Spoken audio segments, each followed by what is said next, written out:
Las 9:34 minutos. Esta misma semana se abordó nuevamente el tema que tiene que ver con la pobreza en nuestro país y lo mucho que se ha intentado hacer, pero que pues los resultados están a la vuelta de la esquina. La pobreza sigue siendo el talón de Aquiles de este gobierno.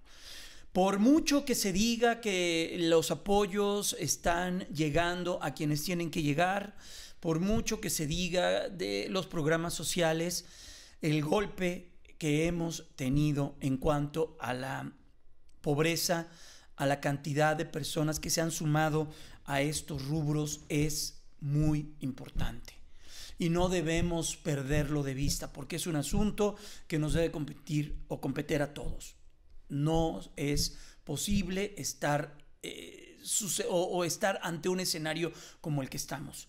Una desigualdad brutal donde la riqueza se coloca en muy pocos y la pobreza o esa brecha se va extendiendo y extendiendo y extendiendo y extendiendo por más programas sociales, porque también nos metemos a la dinámica de qué es mejor, dispersar el dinero directamente o generar entornos para que quienes requieren ese dinero pues lo puedan acceder o puedan acceder al mismo a través de empleo mejor pagado, a través de inversiones, a través de servicios, a través de salud, a través de tantas cosas. Hablamos con Gonzalo Hernández Licona, director de la Red de Pobreza Multidimensional de la Universidad de Oxford, y esto nos comentó sobre lo que se habló esta semana, estos días, en torno a la pobreza en México. Mira, dos cosas. Yo creo que el presidente se refería a la encuesta nacional de ingreso-gasto de los hogares, que el INEGI efectivamente levanta cada 2 años, entre agosto y noviembre de cada año, de cada 2 años, le pregunta a las personas cuánto ganan, cuánto reciben del gobierno, cuántas transferencias reciben, la escolaridad que tienen, si van a la escuela, si tienen seguridad social, cuánto gastan. Es una encuesta muy muy buena, la verdad, que ha hecho el INEGI hace muchos años. Y es con esa encuesta con la que el Coneval levanta los datos de la pobreza y da a conocer los datos de la pobreza cada 2 años, ¿no? Es con esta encuesta, la de 2018-2020, Jaime, con la que el Coneval dijo que la pobreza había aumentado en casi 4 millones de personas entre 2018 y 2020. Es la encuesta que hay que ver cuando uno habla de la pobreza, ¿no? Entonces, por un lado, esa encuesta sí existe.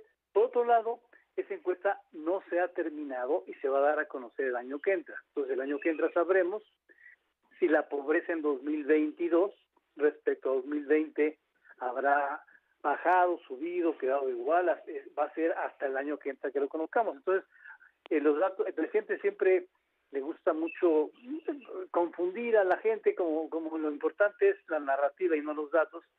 Entiendo. Él confunde, bueno, él dice que datos de septiembre de este año, pero no son esta encuesta que dijo. Entonces, yo creo que lo mejor que hay que hacer para ver cómo va el país no es preguntarle y oír al presidente, sino ver los datos del Coneval y del INEGI Claro. en materia de pobreza. Gonzalo, ¿y una dispersión de recursos públicos a través de programas sociales como los que se tiene ayuda a combatir la pobreza? No, claro, cada vez que los gobiernos apoyan, como han apoyado en muchos años y en muchos sexenios a la población con programas sociales, con apoyos sociales, claramente que apoyan, porque uno de los elementos que la gente necesita es el apoyo monetario, pero no es el único, ¿no? Y esto es importante decirlo.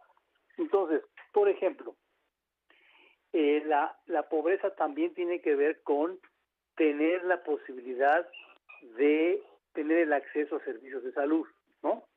Y por ejemplo, entre 2018 y 2020, con la encuesta que menciona el presidente, 15 millones de personas dejaron de tener acceso a los servicios de salud en México, básicamente porque se destruyó el Seguro Popular y no se compensó con nada. Entonces, la pobreza también tiene que ver con el acceso a servicios. Entonces, si bien es cierto que los apoyos monetarios sirven, también otras cosas sirven que no se les ha puesto tanto énfasis. Entiendo. Gonzalo, estamos platicando con Gonzalo Hernández Licona, director de la Red de Pobreza Multidimensional de la Universidad de Oxford. Gonzalo, ¿cómo debemos leer y entender los datos que la Organización para la Cooperación y Desarrollo Económicos revelaron la semana pasada, que tiene que ver con que México, sí, existió una reducción en la desigualdad en los ingresos por habitante y regiones, pero esta desigualdad se da más por el golpe que tuvo la capacidad de ingreso de las clases medias que por fortalecer a las clases que más golpeadas han sido a lo largo de los últimos años en cuanto a la pobreza?